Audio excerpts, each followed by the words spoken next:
ఎన్ని చెప్పుకున్నా ఎన్ని విమర్శలు ఉన్నా తెలుగునాట నెంబర్ 1 న్యూస్ ఛానల్ అంటే టీవీ9.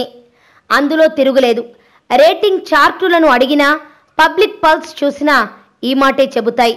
తెలుగు మీడియాలో మిగిలిన పత్రికలు ఛానళ్ల తరహాలో ఏదో ఒక పార్టీకి కొమ్ము కాయడం వంటి విధానాలకు టీవీ9 దూరంగా ఉండటం దానికో ప్లస్ పాయింట్. టీవీ9 కాకుండా మిగిలిన ప్రముఖ ఛానళ్లు దాదాపు ఏదో ఒక పార్టీకి సరెండర్ అయినట్టు కనిపిస్తాయి.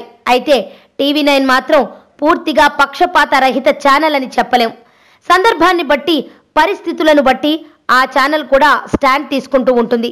కాకపోతే ఎప్పుడు ఒకే పార్టీకి డబ్బా కొట్టినట్టో వ్యతిరేకించినట్టో టీవీ9 కనిపించదు. కొన్ని రోజులుగా టీవీ9 టీడీపీ వ్యతిరేక వైఖరి అవలంబిస్తోందన్న వాదన ఆ పార్టీ వర్గాల నుంచి వినిపిస్తోంది. ప్రత్యేకించి ఏపీకి ప్రత్యేక హోదా విషయంలో టీవీ9 ఉద్యమానికి మద్దతుగా నిలుస్తోంది, ప్రజాపక్షం వహిస్తోంది. ఇది ఇప్పుడు టీడీపీ వర్గాలకు కంటగింపుగా మారింది. ఈ విషయాన్ని ఇప్పుడు సాక్షాత్తు ఏపీ సీఎం చంద్రబాబు కూడా బహిరంగంగా మాట్లాడే పరిస్థితి కనిపిస్తోంది. శుక్రవారం రాత్రి విశాఖలో ప్రెస్ మీట్ నిర్వహించిన చంద్రబాబు మీడియాకు క్లాస్ పీకారు. ప్రత్యేకించి సాక్షి పత్రికతో పాటు మరికొన్ని పత్రికల విలేకరులపై మండిపడ్డారు. ఓ పార్టీకి అనుబంధంగా ఉండే మీడియా విలేకరులకు ప్రశ్నలు అడిగే అర్హతే లేదన్నారు.